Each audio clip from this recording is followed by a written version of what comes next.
Bismillahirrahmanirrahim. Assalamualaikum warahmatullahi wabarakatuh. Perkenalkan diri, nama saya Irfan Padilla, mahasiswa program studi Ilmu Pemerintahan, Fakultas Ilmu Sosial dan Ilmu Politik, kelas reguler C. Saya akan memenuhi salah satu tugas mata kuliah komunikasi pemerintahan dengan berjudul tema Strategi Komunikasi Pemerintah tentang Ibu Kota Negara. Apa sih strategi komunikasi itu? Strategi komunikasi itu dapat diartikan sebagai perencanaan dalam penyampaian pesan melalui komunikasi berbagai unsur komunikasi seperti formalitas, frekuensi, dan isi serta saluran komunikasi sehingga dapat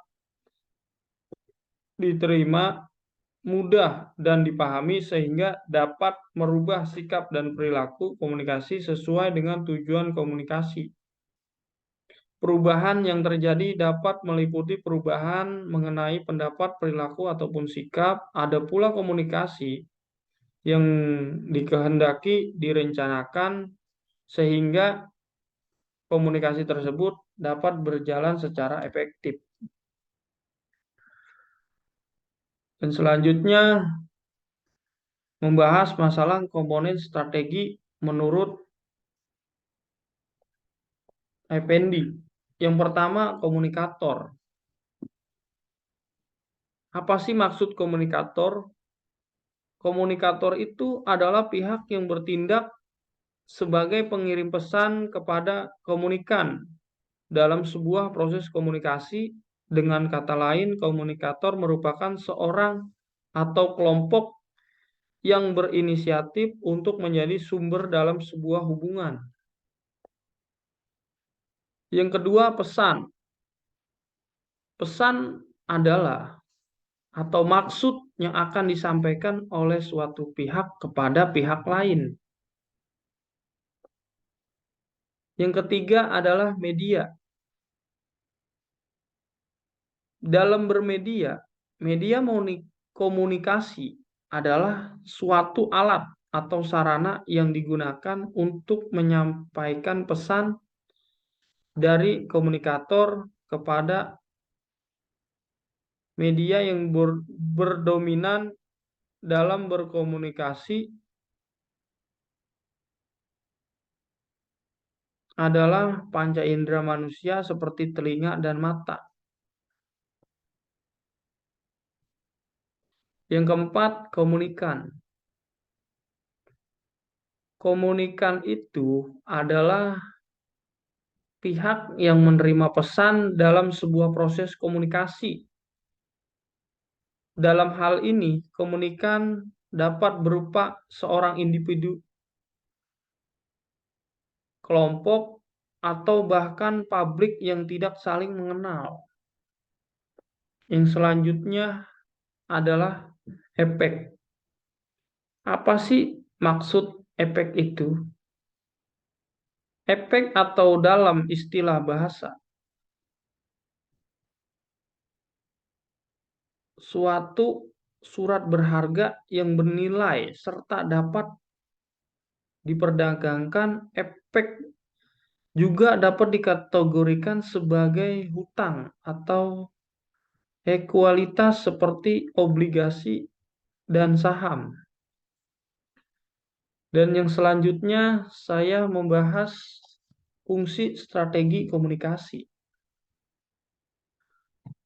Fungsi strategi komunikasi yang pertama adalah membantu untuk menyebarluaskan pesan komunikasi kepada sasaran guna mendapat hasil yang maksimal. Yang kedua, membantu untuk menjembatani kesenjangan budaya yang terjadi akibat kemudahan yang diperoleh dan kemudahan yang telah dilaksanakan media massa. Yang ketiga, dengan komunikasi manusia dapat mengontrol kemampuan yang dimilikinya. Dan yang keempat, komunikasi dapat menyesuaikan adaptasi seorang dengan tempat yang mereka tinggali. Dan yang kelima, komunikasi dapat dijadikan transformasi warisan sosial kepada generasi berikutnya.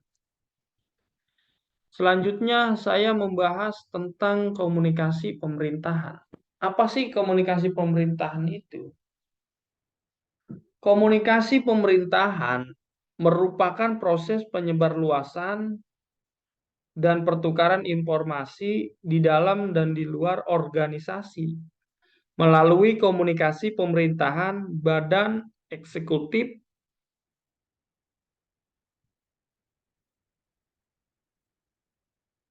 pemerintah dapat bertukar dan membagi informasi dengan yang lainnya, seperti badan legislatif dengan pelaku bisnis, dengan staf maupun dengan publik ataupun masyarakat.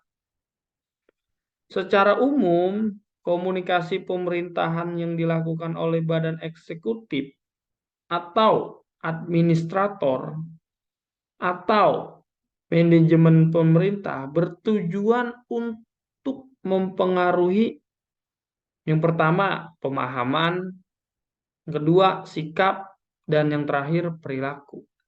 Itulah maksud komunikasi pemerintahan. Yang selanjutnya, pengertian ibu kota negara. Apa sih yang namanya pengertian ibu kota negara itu? Ibu kota negara itu menurut Kamus Besar Bahasa Indonesia atau yang disingkat dengan KBBI diartikan sebagai kota tempat kedudukan di mana pusat pemerintahan suatu negara atau tempat dikumpulkan unsur administratif, eksekutif, legislatif, dan yudikatif. Keberadaan ibu kota negara itu digambarkan sebagai simbol identitas bangsa yang membentuk negara tersebut. Itu yang dimaksud ibu kota negara. Dan yang selanjutnya, strategi komunikasi pemerintah tentang ibu kota negara. Yang pertama adalah strategi komunikasi melalui representasi identitas budaya dalam pembangunan ibu kota. Dan yang kedua, komunikasi melalui pemahaman terhadap keberagaman budaya dan kondisi sosial ekonomi penduduk lokal. Yang ketiga, strategi komunikasi melalui berkelanjutan kehidupan penduduk lokal yang bersinergi dengan kearifan lokal, inovasi, dan teknologi yang dimilikinya. Itulah strategi komunikasi pemerintah tentang ibu kota negara. Dan yang terakhir adalah kesimpulan.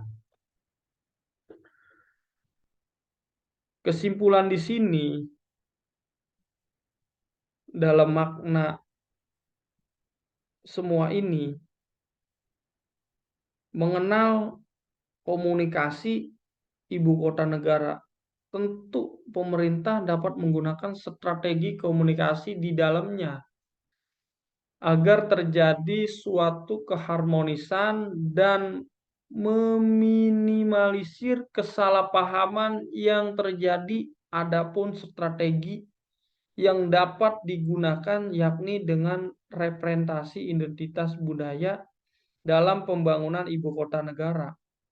Kemudian manusia melakukan pemahaman terhadap keberagaman budaya dan kondisi sosial ekonomi penduduk sekitar dan berkelanjutan penghidupan penduduk lokal dengan sinergi budaya dan kearifan lokal dengan memanfaatkan inovasi dan teknologi yang tersedia. Mungkin itu saja dari saya, kurang lebihnya saya mohon maaf. Wabillahi taufiq wal hidayah. Wassalamualaikum warahmatullahi wabarakatuh.